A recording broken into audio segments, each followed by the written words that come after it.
প্রকৃতির এক নারকীয় তাণ্ডবে মুহূর্তের মধ্যে ধ্বংসস্তূপে পরিণত হয়েছে ভেনেজুয়েলা। ক্যারিবিয়ান সাগরের তীরের দেশটির বহুতল ভবনগুলো ধুলোয় মিশে গেছে। আশঙ্কা করা হচ্ছে মৃতের সংখ্যা ছাড়িয়ে যেতে পারে লাখের ঘর। লাতিন আমেরিকার এই লাশের মিছিল দেখে ভয়ে শিউরে উঠছে বাংলাদেশ। প্রশ্ন উঠছে, ৭ থেকে ৮ মাত্রার এমন একটা বিধ্বংসী ভূমিকম্প যদি আজ বাংলাদেশে আঘাত হানে, তবে কি কোটি মানুষের লাশের ভাগাড়ে পরিণত হবে এই দেশ? লাতিন আমেরিকার দেশ ভেনেজুয়েলায় আঘাত হানা সাম্প্রতিক ভয়াবহ ভূমিকম্প পুরো বিশ্বকে নাড়িয়ে দিয়েছে। রিক্টার স্কেলে তীব্র কম্পনের জেরে দেশটির প্রধান প্রধান শহরগুলোর বহুতল ভবন তাসের ঘরের মতো ভেঙে পড়েছে। উদ্ধারকারীরা এখনও ধ্বংসস্তূপের নিচ থেকে একের পর এক লাশ বের করে আনছেন।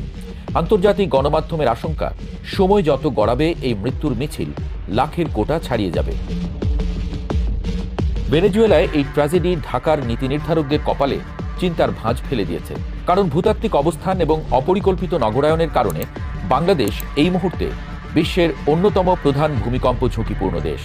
বিশেষজ্ঞরা বহুদিন ধরেই সতর্ক করে আসছেন, বাংলাদেশের নিচে সক্রিয় রয়েছে একাধিক ডেডলি ফল্ট লাইন, বিশেষ করে সিলেট ও চট্টগ্রাম অঞ্চলের পাহাড়ি ফল্ট এবং ভারত মিয়ানমার প্লেটের সংযোগস্থল যে কোনো সময় বড় ধরনের বিপর্যয় ডেকে আনতে পারে। আসসালামু আলাইকুম দর্শক, দেশ এবং দেশের বাইরে থেকে যারা এই ভিডিওটি দেখছেন তারা অত্যন্ত মনোযোগ সহকারে এই ভিডিওটি দেখুন, কারণ এই ভিডিওটি হচ্ছে ভেনেজুয়েলার যেই ভূমিকম্প হয়েছে সেই ভূমিকম্পে কিন্তু অনেক মানুষের ক্ষয়ক্ষতি হয়েছে এবং দেশের কিন্তু অনেক ক্ষতি হয়েছে। এবং সবচেয়ে দুঃসংবাদ হচ্ছে বাংলাদেশে কিন্তু ভূমিকম্পের আশঙ্কা রয়েছে এবং বাংলাদেশে কিন্তু ঢাকা নিয়ে ইতিমধ্যে সতর্ক অবস্থায় কিন্তু বাংলাদেশকে রেখেছে। সো আজকের এই ভিডিওটি অত্যন্ত গুরুত্বপূর্ণ হতে চলেছে। ইতিমধ্যে ভিডিওর কিছু অংশ কিন্তু আপনারা দেখেছেন। তো কথা না বাড়িয়ে চলুন ভিডিওটি আরও সামনের দিকে কন্টিনিউ করতে থাকি। বাংলাদেশের রাজধানী ঢাকা কোটি মানুষের প্রাণের শহর। এই শহরকে ঘিরে প্রতিদিন কত শত স্বপ্ন বুনে চলেছেন মানুষ।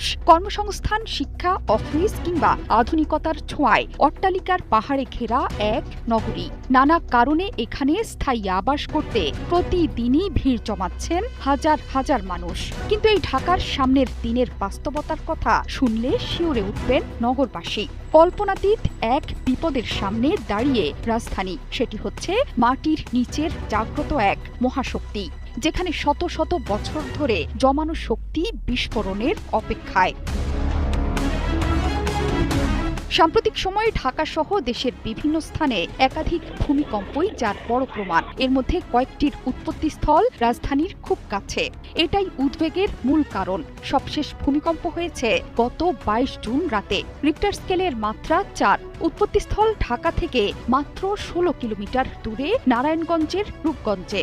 একটি মাত্র ধাক্কায় এটা স্পষ্ট, সামনে কঠিন বিপদ।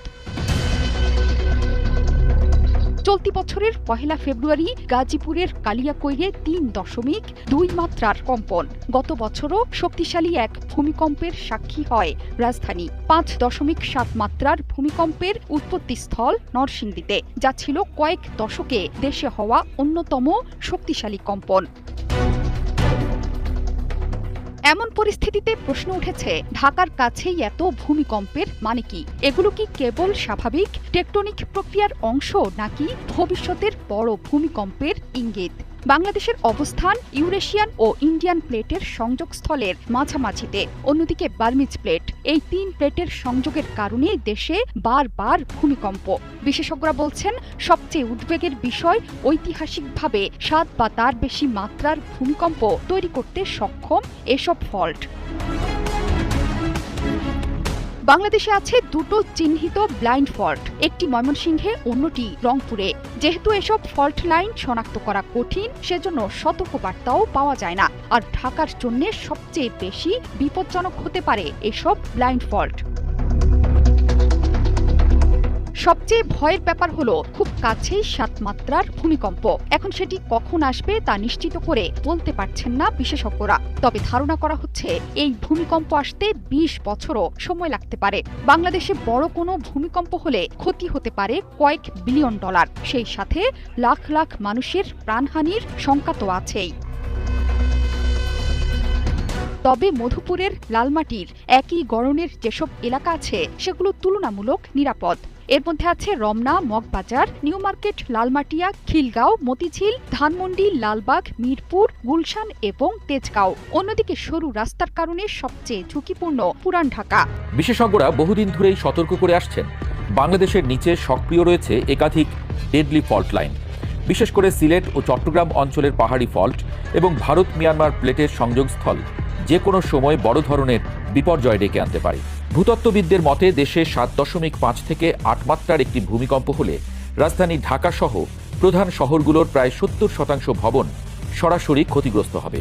পুরান ঢাকার মতো ঘিঞ্জি এলাকা, যেখানে বিল্ডিং কোডের তোয়াক্কা না করে একটার সঙ্গে আরেকটা বিল্ডিং লাগিয়ে তোলা হয়েছে, সেখানে ধসে পড়া ভবনের নিচে কোটি মানুষের মৃত্যুর আশঙ্কা কোনো অতিশয়োক্তি নয়। সমস্যা হলো, ভেনেজুয়েলার মতো দেশ যেখানে দুর্যোগ মোকাবেলায় কিছুটা হলেও প্রস্তুত, সেখানেই যদি লাখো মানুষের মৃত্যু হয়, তবে বাংলাদেশের চিত্রটি হবে আরও ভয়াবহ। ফায়ার সার্ভিস ও সিভিল ডিফেন্সের সক্ষমতা অত্যন্ত সীমিত। ঢাকা বা চট্টগ্রামের মতো মেগা সিটিতে ভূমিকম্পের পর উদ্ধার কাজে নামার মতো চওড়া রাস্তা নেই। কোনো কোনো গলি এতটাই সরু যে একটি সাধারণ অ্যাম্বুলেন্সও ঢুকতে পারে না। তার উপর গ্যাস ও বিদ্যুৎ লাইনের বিস্ফোরণে তৈরি হবে সেকেন্ডারি ডিজাস্টার বা অগ্নিকাণ্ড, যা ধসে পড়া মানুষের বাঁচার শেষ আশাটুকুও পুড়িয়ে ছাই করে দেবে। বড় ছবিটা আরও উদ্বেগের। আন্তর্জাতিক থিঙ্ক ট্যাঙ্ক এবং দুর্যোগ গবেষকদের মতে বাংলাদেশের রাজধানী ঢাকার ভবনগুলোর বড় অংশই তৈরি হয়েছে জলাশয় ভরাট করে, নরম মাটির উপরে। ফলে ভূমিকম্পের সময় সয়েল লিকুইফেকশন বা মাটির তরলীকরণ ঘটে আস্ত ভবন দেবে যাওয়ার ঝুঁকি রয়েছে। এর আগে নেপাল বা তুরস্কে আমরা যে প্যানকেক কলাপস বা একের পর এক তলা ছাদের উপর ধসে পড়ার দৃশ্য দেখেছি, বাংলাদেশে তার পুনরাবৃত্তি ঘটলে উদ্ধার কাজ চালানো অসম্ভব হয়ে পড়বে। তবে ভেনেজুয়েলার এই ধ্বংসযজ্ঞ আমাদের জন্য শেষ সতর্কবার্তা। এখনও সময় আছে বিল্ডিং কোড কঠোরভাবে প্রয়োগ করা, ঝুঁকিপূর্ণ ভবনগুলো চিহ্নিত করে ভেঙে ফেলা বা বিশেষজ্ঞদের দিয়ে নিরাপদ করা এবং নাগরিকদের মাঝে ব্যাপক সচেতনতা তৈরি করা জরুরি। প্রকৃতির এই মরণ কামড় থেকে বাঁচতে হলে ঢাকাকে এখনই দীর্ঘমেয়াদী মহা পরিকল্পনা নিয়ে মাঠে নামতে হবে। তো দর্শক, এই ভিডিওটা অত্যন্ত চমৎকার ছিল, কারণ বর্তমানে ভেনেজুয়েলায় কিন্তু বিপুল ক্ষয়ক্ষতি হয়েছে এবং ভিডিওতে কিন্তু ছিল ভূমিকম্প সম্পর্কে। বাংলাদেশ কিন্তু ইতিমধ্যে ভূমিকম্পের যেই সংকেত সেইটা কিন্তু বাংলাদেশে দেওয়া হচ্ছে, বাংলাদেশে ভূমিকম্প হতে পারে।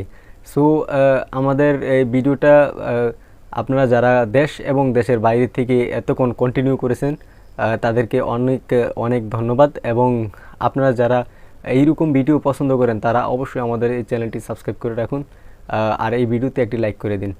আজকে এই পর্যন্ত, দেখা হবে পরবর্তী ভিডিওতে। সে পর্যন্ত সবাই ভালো থাকবেন, সুস্থ থাকবেন। আল্লাহ হাফেজ।